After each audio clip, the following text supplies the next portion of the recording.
But baby, why even pretend? You're trying way too hard. Ego is not your friend.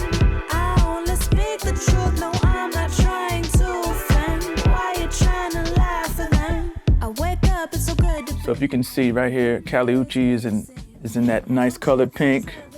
Don't mean to offend people. Some people, that might be kind of sexist, but it's not meant to be. Trust me. I don't check for these other bitches. Can ask God, 'cause Kali Uchi has such a pop I'm trying to lie for them. vocal, a very smooth, appealing pop vocal that it just is perfect for this track. Ego is not your friend. I only speak the truth. No, I'm not trying to offend. Why you trying to lie for them? Thank God they put the right microphone on her voice, Where's my 10%? where she just, she's right there. I wonder where you went. You keep on taking from me, but where's my 10%? You keep on taking from me. It's a real simple joint. Psycho, I've been animal. Run my money to And K, he printed some delays on the track, been watered down, baby. I got which worked perfectly. Where's my residual? So sorry to disappoint people, I didn't put that on there. K already had it there. You keep on taking K knows exactly what he wants, and that's fine with me. He wanted a distinct reverb on the vocals, so he printed them on the vocals. But I always tell people, whatever you're married to, so before I get the stems, I always tell people, leave on the track what you're married to, because if you've been listening to that demo for months and you like a distinct sound or trick, leave it on there, because I'll just be chasing what you've been listening to. And if I send you back what I did, you're automatically going to say, oh, the mix is different. Of course, you're hiring me to do my thing, and I have a lot of room to do me, but I always say keep a little bit of you on there, or we'll just be chasing our tails for no reason, adding something and trying to reproduce something that you've done in the production. So I always say leave on the track what you're married to, and let me take it from there. Let me embellish on that and add something that I want to add to it. But I don't want to waste time trying to chase a reverb or a delay throw that you love, and I'm trying to reproduce that. And it's just, I could be focusing on something else. Really, sometimes with mixing, it's not what you do, it's what you don't do. And with this song, I really didn't add that much EQ to any of the synths. They already sounded good. I didn't want to add stuff just to be adding. I have no ego at all. If it already sounds good, I don't have to touch it.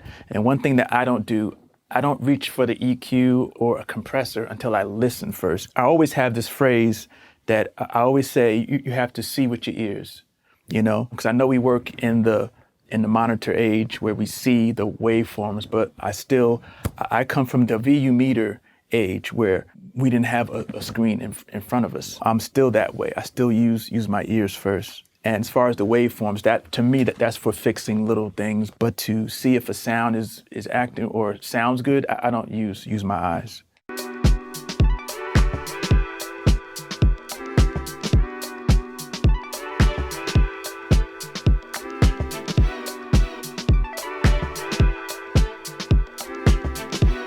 That string part is so crazy. I love that. Makes me think from back in the day, that Philly sound or that Barry White.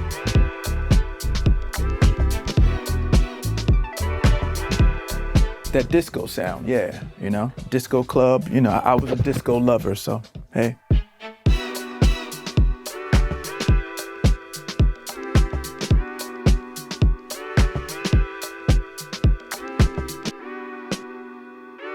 It's a perfect song to do a remix to. A lot of breakdowns and stuff, but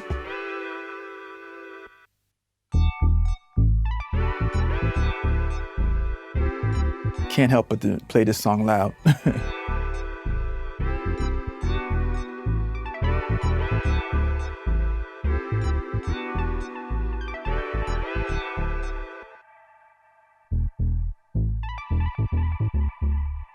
You are, but baby, why even pretend? You're trying way too hard. Ego is not your friend. I only speak the truth, no, I'm not trying to offend. Why you trying to lie for them?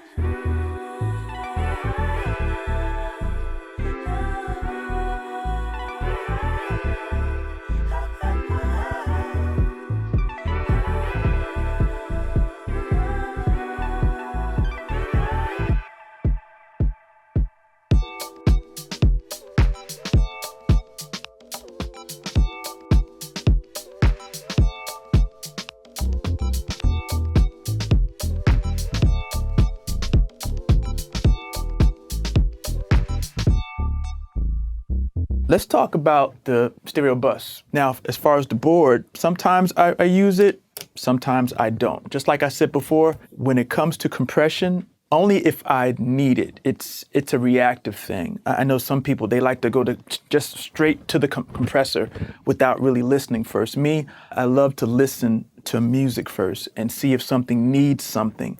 So with this, there are times when I did use the stereo compressor, but on this particular song, no. But inside Pro Tools, I did use, my two go-to stereo bus compressors are the L2 and the Ozone 9. I know iZotope will love that plug right there because I love iZotope. For the Ozone, just very light. I use 80 hertz at barely half a dB. For the top, I use, it's barely a dB, 0.9 dB on 8K. So I'm always light. I'm never a heavy EQer unless I know that it needs it.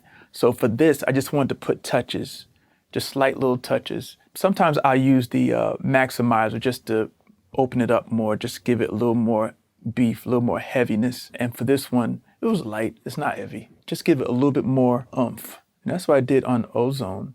And for the L2, which I usually put before the Ozone, I just like how that sounds.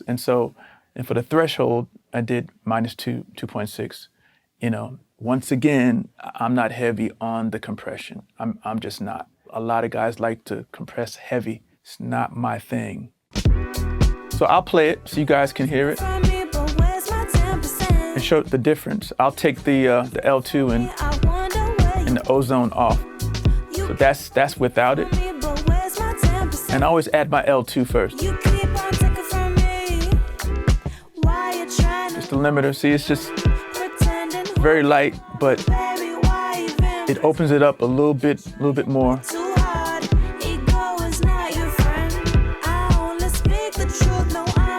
And then for the Ozone, added a little bit more EQ. A little bit more overall EQ. I just wanted to hit a little bit harder and open it up even more with the maximizer.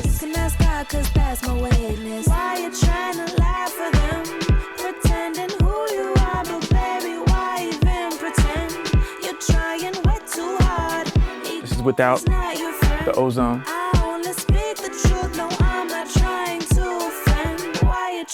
Take the EQ off and just the maximizer. So you hear the difference. This is with the EQ on the maximizer, on the Ozone.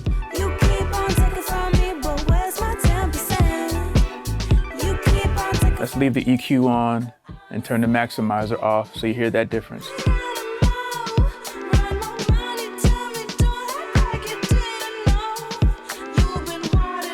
It's a little bit more, adds a little bit more clarity.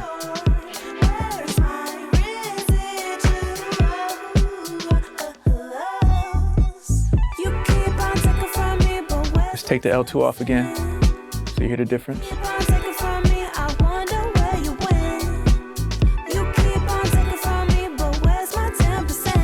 So I wanted to hit a little bit harder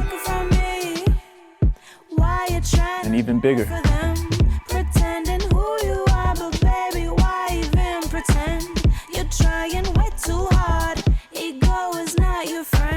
I just wanted to hit hard and have that clarity. Those are my go-tos.